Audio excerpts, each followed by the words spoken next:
Hello students, today we are discuss about 8th chapter Introduction to the Trigonometry of 10th class. 10th class का जो chapter है introduction to the trigonometry, हम उसके बारे में discuss करेंगे। सबसे पहले हमारे पास आता है ट्रिग्नोमेट्रिक रेशियोज। ट्रिग्नोमेट्रिक रेशियो होते हैं हमारे पास 6 ट्रिग्नोमेट्रिक रेशियो होते हैं। सबसे पहले होता है हमारे पास साइन थीटा, उसके बाद cos theta, tan theta, cot theta, secant theta and last one is cosecant theta. ये 6 ट्रिग्नोमेट्रिक रेशियो होते हैं हमारे पास। इन 6 ट्रिग्नोमेट्रिक रेशियो से हमारे पास क्वेश्चन आते हैं। सबसे पहले हमारे पास साइन थीटा, ये सारे जो राइट एंगल ट्राइंगल होती है उसमें अप्लीकेबल होता है। हमारे पास राइट एंगल ट्राइंगल है ये, उसमें ये 90 डिग्री ये हाइपोटेन्यूज है और ये बेस है। ये जो 90 डिग्री के बिल्कुल जो सामने ये एंगल है, ये हमारे पास हमने मान लिया थीटा डिग्री है। और बेटा याद रखना, जो भी थीटा हमने मानना है, थीटा ये भी हो सकता है, थीटा ये भी हो सकता है, लेकिन जो भी थीटा डिग्री जो एंगल है बिल्कुल उसके सामने वाला हमेशा परपेंडिकुलर होता है। और जो थीटा डिग्री के जो साथ में जो एंगल जो जिसके साथ में थीटा डिग्री एंगल बनता है वो हमेशा बेस होता है, बेस। और जो सबसे बड़ी जो साइड होती है वो तो हाइपोटेन्यूज होती है। अगर मान लीजिए हमने ये थीटा डिग्री एंगल मान लिया, अगर ये थीटा डिग्री मान लेते हैं तो हमारा जो परपेंडिकुलर होगा वो ये बन जाएगा, परपेंडिकुलर ये बन जाएगा ये, और जो उसके साथ में जो होगा वो बेस बन जाएगा। लेकिन अभी हमने थीटा डिग्री इसको माना है, जो थीटा डिग्री हमारे पास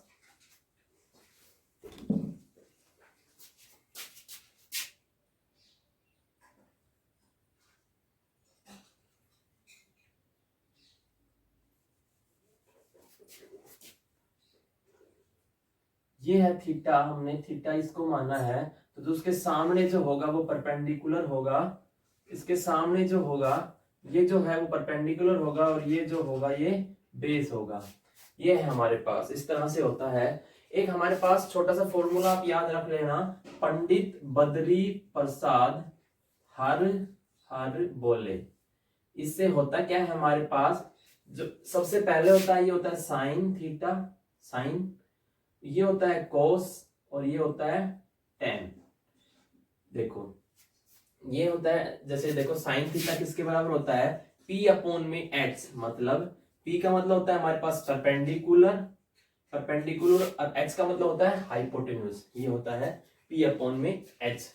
इसी तरह से कोस थीटा B अपॉन में H, मतलब बेस अपॉन में हाइपोटेन्यूज H।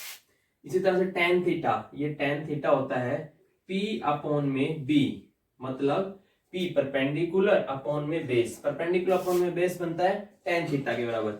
ये तो स्टार्टिंग के हमारे पास 3 रेशियो है। उसके बाद ये जो 3 होते हैं ये आपस में रिलेटेड होते हैं इन्हीं से ही। किस प्रकार से रिलेटेड होते हैं, जैसे कि कोट थीटा हमारा होता है 1 अपॉन में टेन थीटा के बराबर, और जो टेन थीटा होता है वो होता है हमारा साइन थीटा अपॉन में कोस थीटा। अगर टेन को हम साइन और कोस में चेंज करना चाहें तो इस प्रकार से होता है, tan theta is equal to sine theta upon में कोस थीटा। और जो टेन थीटा कोट थीटा का क्या होता है, रेसिप्रोकल, या फिर ऐसे बोलेंगे कोट थीटा टेन थीटा का रेसिप्रोकल होता है। तो ये है, ये भी आपस में रेसिप्रोकल हो जाएगा, मतलब कोट थीटा किसके बराबर आ जाएगा, कोस थीटा अपॉन में साइन थीटा। इस तरह से कुछ होता है। अब उसके बाद जो सीकेंट थीटा है उसको अगर साइन कोस में कैसे चेंज करते हैं, जो सीकेंट होता है वो कोस का रेसिप्रोकल होता है, अपोजिट होता है। सीकेंट 1 अपॉन में कोस थीटा, और जो लास्ट वन कोसिकेंट बच गया ये हमारा साइन का उल्टा होता है, 1 अपॉन में साइन थीटा। तो मतलब सीधी सीधी बात है, कोट थीटा जो टेन थीटा है वो कोट का अपोजिट, कोस थीटा का अपोजिट सीकेंट थीटा, और साइन थीटा का अपोजिट कोसिकेंट थीटा। इस तरह से होता है।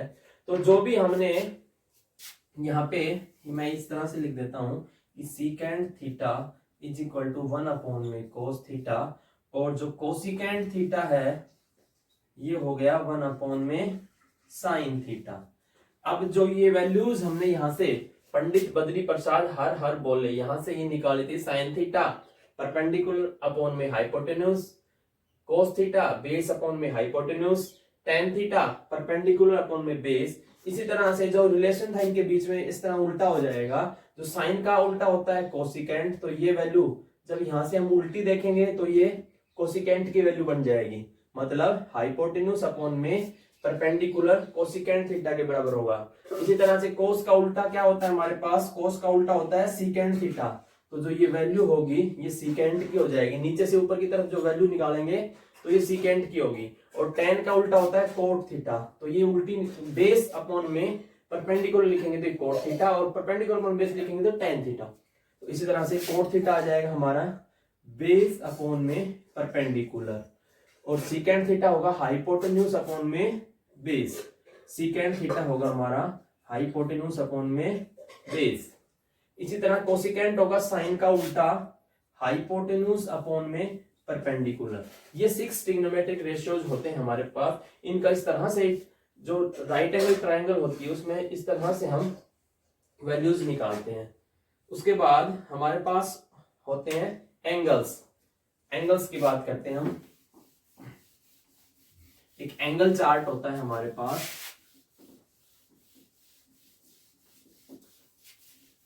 एंगल किस तरह से होते हैं, एंगल्स की बात करते हैं। Sine theta, cos theta, tan theta, cot theta, secant theta, cosecant theta. ये तो हो गए हमारे पास रेशियोज। उसके बाद हम बात करते हैं एंगल्स की। एंगल्स क्या क्या है हमारे पास, यहाँ पे सबसे पहले हम निकाल रहे हैं एंगल्स, निकाल रहे हैं हम 0 डिग्री पे, उसके बाद 30 डिग्री, उसके बाद 45 डिग्री, उसके बाद 60 डिग्री, इसके बाद 90 डिग्री। ये हमारे स्टैंडर्ड वैल्यूज मानते हैं, हम इनको स्टैंडर्ड वैल्यूज होती हैं जिनके हम एंगल्स याद रखते हैं, और इनको बहुत ही आसान तरीके से याद रख सकते हैं। सबसे पहले सिर्फ एक साइन थीटा की आप वैल्यूज याद रख लो। साइन 0 पे कितना होता है, साइन 30 पे कितना होता है, साइन 45 पे कितना, साइन 60 पे, साइन 90 पे। अगर आपको साइन थीटा की वैल्यूज सभी याद हो गई तो समझो ये जो 6 के 6 जो रेशियोज हैं इनकी सबकी वैल्यूज याद हो जाएंगी, क्योंकि ये सारे एक दूसरे से किसी ना किसी प्रकार से रिलेटेड होते हैं। जो अभी हमने पढ़ा है उसी तरह से अब भी हमको एंगल भी ऐसे ही निकलते हैं। तो सबसे पहले साइन की भी आपको वैल्यूज रखनी नहीं है। एक बहुत आसान तरीका बताता हूं। आप अगर बिल्कुल भी आपको याद नहीं रहती है तो आप एक छोटी सी टेबल बना लो कि यहाँ पे लिखो 0, 1, 2, 3 और यहाँ पे 4, और सबको 4 से डिवाइड कर दो, सबको 4 से डिवाइड कर दो ये, और सबका रूट निकाल दो, सबका रूट निकाल दो। अब देखो 0/4 तो 0 ही होगा, उसका रूट भी 0 होगा। 1 का रूट 1 और 2 का रूट 2, 1 का रूट 1 और 4 का रूट 2, 1/2। इसी तरह से रूट 2/4 है तो इसको अंदर सोल्व कर लेते हैं। 2 1 जा 2, 2 2 जा 4, ये आ जाएगा। 1 का रूट तो 1 और 2 का रूट 2, इसको बोलते हैं 1/√2, मतलब साइन 45 पे होता है 1/√2।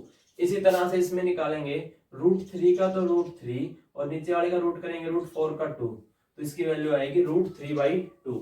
इसी तरह से इसको सोल्व करेंगे तो 4/4 ये हो जाएगा 1, और 1 का रूट हमेशा होता है 1। तो साइन 90 याद रखना बेटा, हमेशा साइन 90 1 होता है। साइन 90 हमेशा 1 होता है। साइन की वैल्यू हमेशा मिनिमम से स्टार्ट होके और मैक्सिमम तक जाती है। साइन की वैल्यू 0 से स्टार्ट होके, मतलब साइन 0 0 होता है और साइन 90 1 हो जाता है, मतलब ये मैक्सिमम वैल्यू होती है। जब हम आगे क्लासों में पढ़ेंगे तो हमारे पास रेंज होती है, तो साइन और कोस की आप पढ़ोगे बाद में पता चलेगा आपको। साइन और कोस की वैल्यूज -1 और 1 के बीच में ही रहती है, इससे बाहर नहीं जाती। तो हमारे पास जो मिनिमम वैल्यू है यहाँ पे 0 है। साइन 0 पे 0 होता है और साइन 90 पे 1 हो जाता है मैक्सिमम। फिर उसके बाद कोस की हमेशा इससे उल्टा सिस्टम होता है साइन से। जहां पे कोस मैक्सिमम होता है वहां पे साइन मिनिमम होता है, और जहां पे साइन मिनिमम होता है वहां पे कोस मैक्सिमम होता है। मतलब यहां से उल्टी वैल्यूज होती हैं। जहां पे साइन 0 था वहां पे कोस 90, जो साइन 90 की वैल्यू होती है वो कोस 0 पे होती है। साइन 91 होता है, यहाँ से उल्टा, बिल्कुल यहाँ से ऐसे उल्टा स्टार्ट हो जाएगा। जो साइन 60 पे था वो कोस 30 पे मिलेगा, √3/2। और जो 45 पे साइन और कोस की वैल्यूज सेम होती हैं, 1/√2 1/√2। और साइन 30 पे होता है 1/2। जो जो साइन 60 पे होता है, सॉरी, जो साइन 30 पे होता है वो कोस 60 पे होता है 1/2। इसी तरह से जो कोस, जहां पे साइन 0 होता है वहां पे कोस 1 होता है, और जहां पे साइन 1 होता है वहां पे कोस 0 होता है। तो कोस हमेशा मैक्सिमम से स्टार्ट होके और मिनिमम पे ही जाता है। उसके बाद हम बात करते हैं टेन थीटा की। टेन थीटा और क्या क्या रिलेशन होता है, साइन थीटा अपॉन में कोस थीटा, इस तरह से रिलेशन होता है। तो क्या होता है, जो साइन 0 पे होगा और कोस जो कोस 0 पे होगा, मतलब जो साइन 0 पे जो वैल्यू होगी और कोस 0 पे जो वैल्यू होगी उनको अपॉन में कर देंगे तो हमारे पास टेन 0 पे आ जाएगी। टेन 0 निकालना है तो देखो साइन 0 क्या है 0 और कोस 0 क्या है 1। तो ये रिलेशन होता है टेन का साइन अपॉन में कोस, तो उनकी वैल्यू को साइन अपॉन में कोस कर दिया। तो 0/1 क्या होता है, हमेशा 0 होता है। और इसी तरह से निकालेंगे 1/2। जब tan 30 निकालेंगे तो साइन 30 अपॉन में कोस 30। जब ये इसके अपॉन में करेंगे तो ये ऊपर घूम के चला जाएगा और ये हो जाएगा 2 से 2 कैंसिल, ये आ जाएगा 1/√3। इसी तरह से सारे हमारे पास ट्रिग्नोमेट्रिक फंक्शन, इनकी वैल्यूज निकालते हैं, इसी तरह से सारे एंगल्स निकालते हैं। आपको भी आगे के आपको खुद से करने हैं, या फिर समझ में नहीं आए तो मैं आपके कंटिन्यू रहेंगे। Thank you.